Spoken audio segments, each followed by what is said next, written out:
నమస్తే. ఈ నెల 27వ తారీఖు వరంగల్ జిల్లాలోని ఎలకతుర్తిలో జరగబోతున్నటువంటి బీఆర్ఎస్ సిల్వర్ జూబ్లీకి సంబంధించి ఇక్కడ అంగరంగ వైభవంగా వీళ్ళంతా ఏర్పాట్లు చేయడం అయితే జరుగుతుంది. ఈ సభకు సంబంధించి మొత్తం రంగం అంతా కూడా సిద్ధం చేయడం జరిగింది. దీనికి సంబంధించి మనతో మాట్లాడడానికి హుజనాబాద్ మాజీ ఎమ్మెల్యే సతీష్ గారు మనతో ఉన్నారు. ఆయనతో మాట్లాడే ప్రయత్నం చేద్దాం. నమస్తే సార్. నమస్కారం. ఎలా జరుగుతున్నాయి ఏర్పాట్లు? భారీ ఏర్పాట్లు జరుగుతున్నట్టున్నాయి. ఎక్కడెక్కడ ట్రాఫిక్ కూడా ఎలాంటి అడ్డంకులు లేకుండా మొత్తం ఏర్పాట్లు దగ్గరుండి చూసుకుంటున్నారు. ఇది ఎలకదుర్తి మండలం నా నియోజకవర్గంలో వస్తుంది, ఉస్మానాబాద్ కాన్స్టిట్యుయెన్సీలో. కాబట్టి ఇక్కడ రైతులు కూడా చాలా సహకరించి వారు ప్రోత్సాహం వల్లనే వాళ్ళు ఇక్కడ మీటింగ్ జరుగుతున్న కూడా విషయం మీకు తెలియజేస్తున్నాను. ప్రత్యేకంగా ఎలకదుర్తి మండలం, ఎలకదుర్తి రైతులు, అదేవిధంగా చింతలపల్లి రైతులు ఎవరిని అడిగినా కానీ వెంటనే వచ్చి మాకు సంతకాలు చేసి మీకు ఎంత భూమి అంటే అంత మేము ఇస్తాము.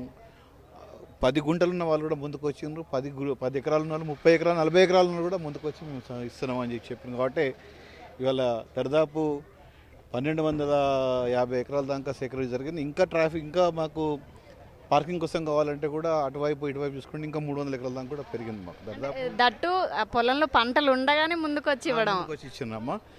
వాళ్ళు ఒకటే ఏంటంటే మేము కోసుకున్న దాకా ఆపుతారా సార్, 5-10 రోజుల్లో కోసుకుంటే మంచిది చేసిండి అని చెప్పినాం. అట్లా ఆపినాం.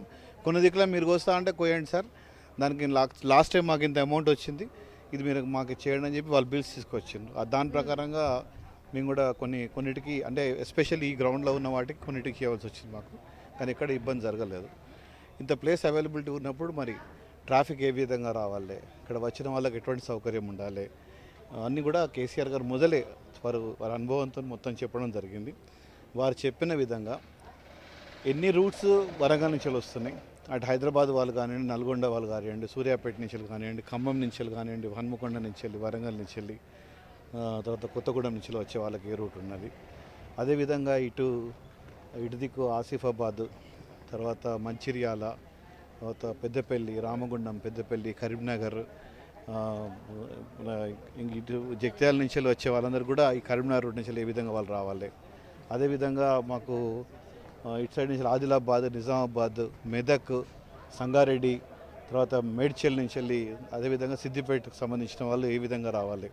ఇట్లా 3 ప్లేసెస్ నుంచి వచ్చేటట్టు ఏ నియోజకవర్గాలు ఎట్టి నుంచి వస్తాయని ఇప్పుడు ఏ రూట్లో రావాలని కూడా అంత ప్లానింగ్ అయిపోయిందామని వాళ్ళకు కూడా వాళ్ళ ఇన్ఛార్జెస్కి ప్లానింగ్ కూడా పంపడం జరుగుతుంది. తయారు కూడా అయిపోయింది.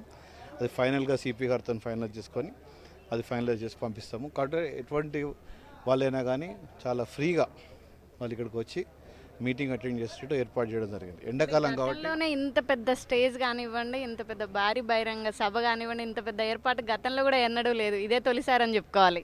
ఏ పార్టీ కూడా చేయలేదమ్మా.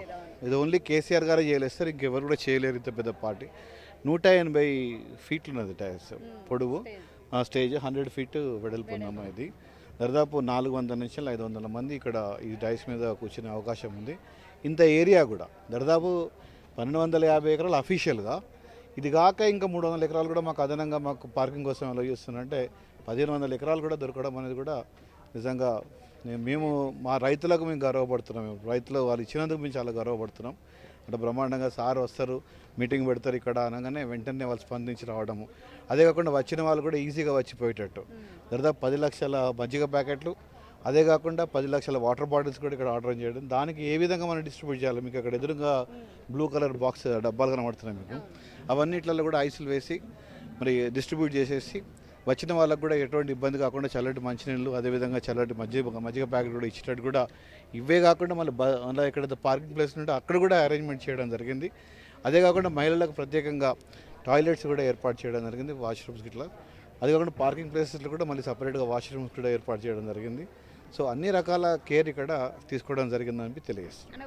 మొత్తం ఏర్పాట్లు పూర్తయిపోయినట్టేనా, రంగం సిద్ధమైనట్టేనా అండి సభకి? ఆల్మోస్ట్ 95% అయిపోయిందమ్మా. ఇంకా 5% రేపు వెళ్ళడం మొత్తం కంప్లీట్ అయిపోతుంది. రేపు ఈవినింగ్ వరకు ట్రయల్ రన్, అంటే అన్నీ కూడా మాకు ట్రయల్ రన్ లెక్క ఉండాలి అని చెప్పి రేపు ఈవినింగ్ వరకు మేము అనుకున్నాం. 99% అన్నీ రేపు ఈవినింగ్ వరకు కంప్లీట్ అయిపోతుంది. ఇంకా 1-2% ఏమన్నా అవకాశాలు ఉంటే అవి కూడా క్లియర్ చేసేస్తాం. నిన్న కేటీఆర్ గారు వచ్చారు, ఈరోజు కవిత గారు వస్తున్నారు. అంటే మొత్తం అంతా కూడా పరిశీలిస్తున్నారు. ఆ పబ్లిక్లో కూడా రియాక్షన్ వచ్చింది, అందరికీ కూడా తెలిసి వచ్చింది అంటున్నారు. పరిణామాలు మారబోతున్నాయి అనుకుంటున్నారా? ఇటు మీ నియోజకవర్గం కానివ్వండి, తెలంగాణ ప్రజలకు ఏం చెప్దాం అనుకుంటున్నారు? ఇప్పుడు మేము పరిణామాలు మారబోతున్నాయని రాజకీయం మాట్లాడదలుచుకోలేదు. మేము ఇక్కడ చేసేది మా సిల్వర్ జూబ్లీ ప్రోగ్రాము, రజతోత్సవ కార్యక్రమం బీఆర్ఎస్ పార్టీ 20 సంవత్సరాల కింద పెట్టింది. పరిణామాలు మారితే అనేది ఆ డెసిషన్ కానీ లేకపోతే దాని గురించి మాట్లాడే వ్యక్తులు మా నాయకుడు కేసీఆర్ గారు మాట్లాడాలి, మేము కాదు మాట్లాడేది. కాకపోతే ప్రజల లోపల మాత్రం కేసీఆర్ గారిని చూడాలి, వారు ఏం మాట్లాడతారో వినాలి అని చెప్పి ఒక దాని ఏమంటారు మనం ఒక ఆతృత ఉత్సాహము వారి లోపల ఉన్నది. అది మాత్రం మాకు కనబడుతుందని తెలియజేస్తుంది. విన్నారు కదా, ఇటు 27న జరగబోయే ఏదైతే సభా స్థలం ఉందో అక్కడ ప్రస్తుతం ఉన్న ఈ సభకు సంబంధించి కేసీఆర్ గారు ఇక్కడే ఉండి మాట్లాడబోతున్నారు. దీనికి సంబంధించి రంగం సిద్ధమైంది. 27వ తారీఖు కేసీఆర్ గారు ఏం మాట్లాడతారు అంటూ, అసలు ఏం చెప్తారు, ఎలా మాట్లాడబోతున్నారు అంటూ కూడా ఇక్కడ ఉన్నటువంటి ప్రజల్లో ఆతృత అనేది ఉంది. అలానే దీనికి సంబంధించి సిల్వర్ జూబ్లీకి సంబంధించి పార్టీకి సంబంధించిన దానిలానే ఇది సెలబ్రేషన్ చేస్తున్నారు. రాజకీయాలకు అతీతంగా ఇది రాజకీయాలకు సంబంధం లేదు. పార్టీ పుట్టినప్పటి దగ్గర నుంచి ఇప్పటి వరకు సిల్వర్ జూబ్లీగా ఈ సభను అయితే ఏర్పాటు చేయడం జరిగింది. పెద్ద ఎత్తున వచ్చేటువంటి ఎవరైతే ఉంటారో కార్యకర్తలు కానివ్వండి, ఈ సభకు వచ్చే వాళ్ళందరికీ ఎలాంటి ఆటంకాలు లేకుండా ప్రతి ఒక్కరికి వాటర్ ఫెసిలిటీ కానివ్వండి, వెహికల్ రావడానికి కానివ్వండి, ట్రాఫిక్ పరంగా ప్రతి ఒక్కటి కూడా అన్ని ఏ ఇబ్బందులు లేకుండా ఏర్పాట్లు చేస్తున్నాం అంటూ కూడా ఇక్కడ చెప్పడం జరుగుతుంది. ఇలాంటి మరిన్ని వార్తలు మీ ముందు తీసుకొస్తుంది మీ ఆర్ఎన్ టీవీ. Keep watching.